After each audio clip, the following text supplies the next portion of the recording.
was the morning of the 25th. We finished having breakfast. We brought actually like a big bag of oatmeal with us. We're just smart that way. Just smart that way. Yeah. Anyway.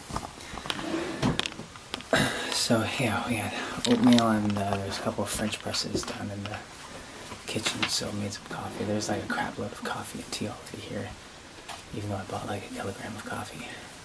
So that's my souvenir. German coffee that I bought in Ireland that I can still buy back in Nanaimo.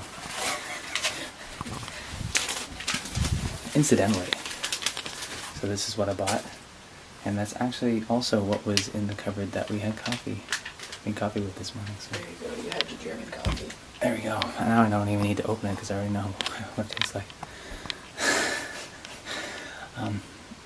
So we had planned to go to the jail today.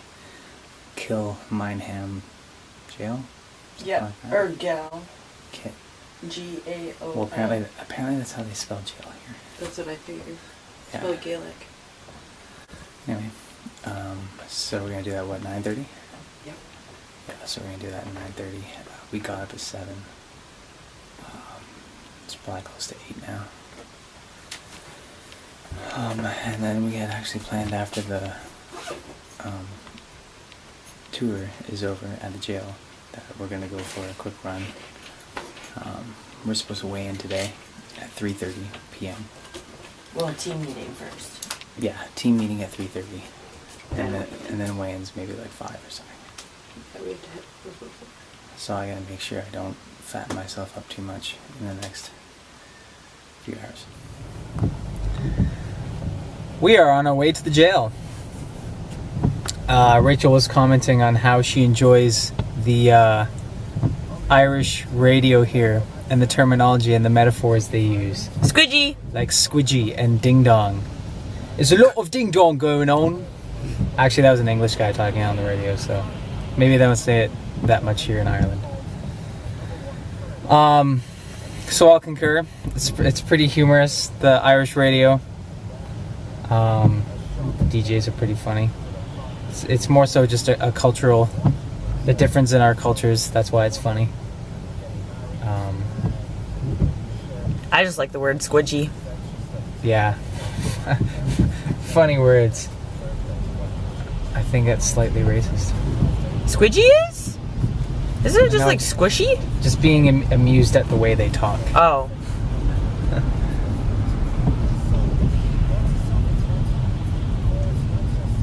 And traffic's kind of bad right now. There's dedicated bus and taxi lanes, but the problem is these roads are so old, they're pretty narrow, so there's usually only one other lane for all the other traffic. But we're doing all right. Well, we're gonna be late, but we're doing all right. We're gonna be late. We said that the group should meet at 9:15 for box office opening. Yeah, and I was the one that organized it. We're not gonna make it. Well, it's our second day. True. Did I mention they drive on the left side of the road here? And it's not too bad. If you It's can drive actually- standard. Yeah, well, you can get an automatic, but For 20 pounds extra a day. yeah, but it's pretty. You get used to it after the first day.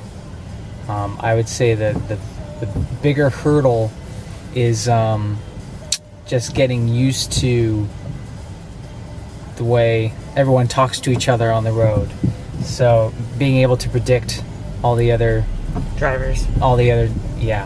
being able to read them, right? You kind of get used to how your city drives. So I'm still getting used to the way Ireland drives, or at least Dublin drives. So maniacal comes to mind, but no judgment.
Dublin, and we now just refer to that as the first Doyle.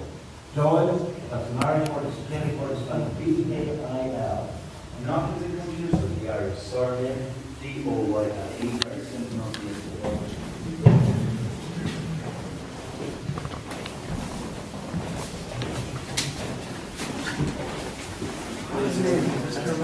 That's under door. Is it?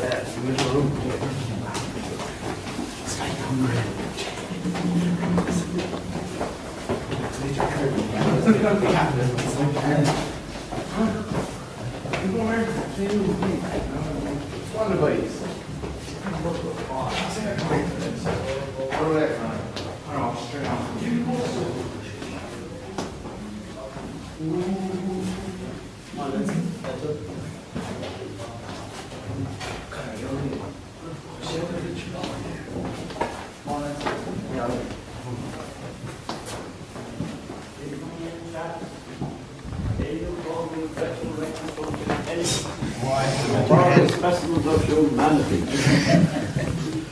You can see I'm very good at public relations. I have a doctor of fine art.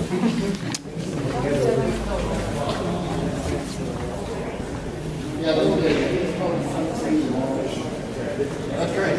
That's great. A few minutes more to have a look around, look inside some of the sounds, take your photographs before I call you together for a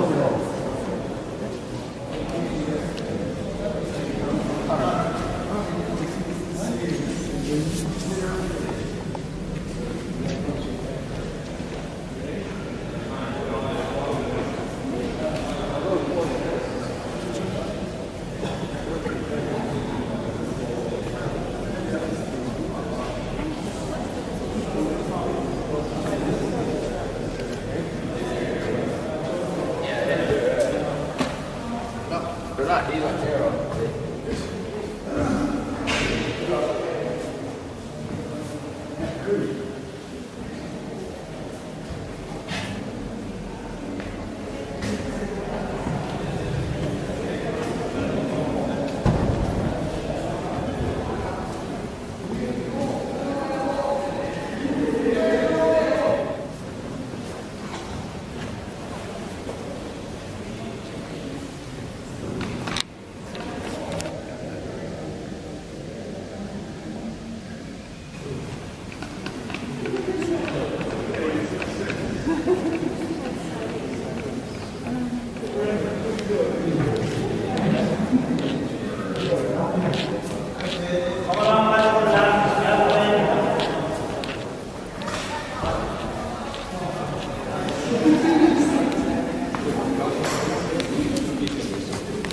Would you come on, you dreadful Kilmainham?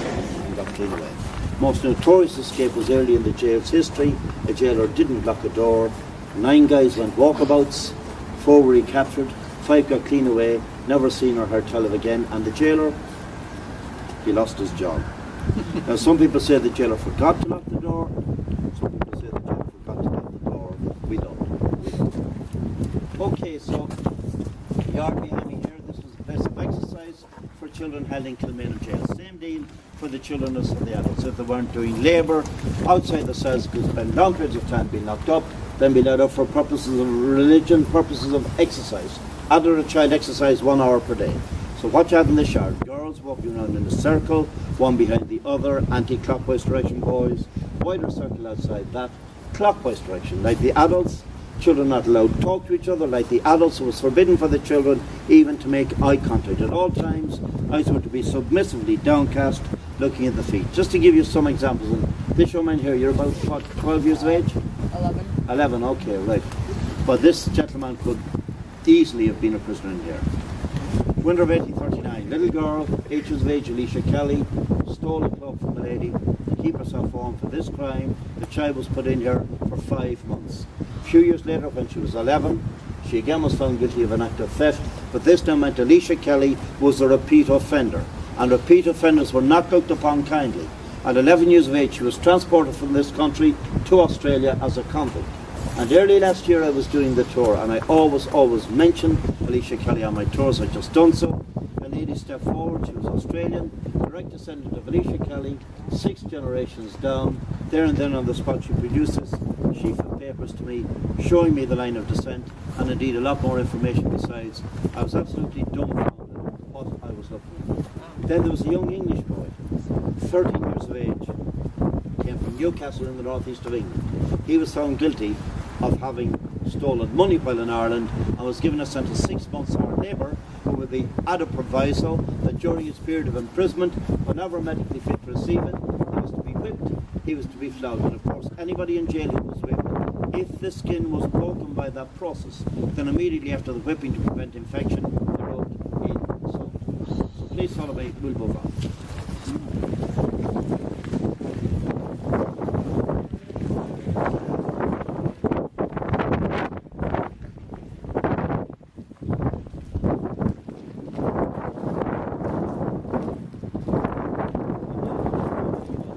Treaty. The remaining 26 counties, southern 26 counties, prohibited from being declared an Irish Republic. It could only be declared an Irish Free State.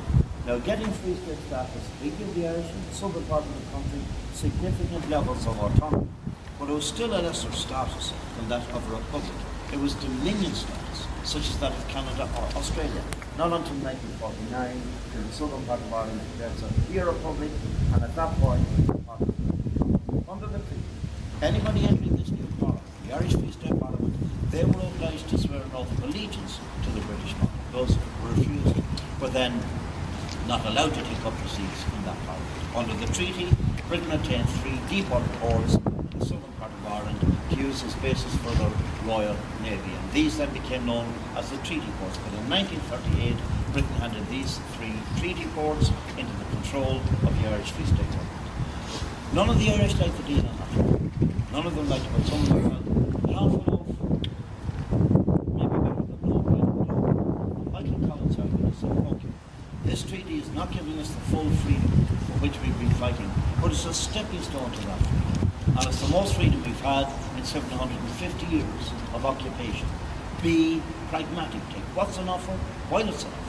Eamon de Valera, however, argued any idea of accepting the treaty was an act of treachery, an act of betrayal of what the men of 1916 had fought and died for. However, people here were war-weary at the time.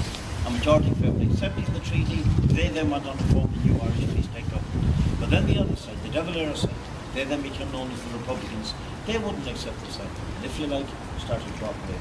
20th of June 1922, Irish Free State Army forces moved against Republican forces here in Dublin. This started the Irish Civil War, which is to last for 11 months. Eamon de Valera. His side lost, the Republicans lost, but de Valera himself survived the Civil War. Michael Collins, his side won, Free State side won. He did not survive. Early in that war, Collins led a small Irish Free State Army column into a rural area. They were ambushed by Republican forces. Collins was killed in that engagement. Subsequent to the killing of Michael Collins, the Irish Civil War became a much more bitter affair. Atrocities being carried out by both sides. Irish people on Irish.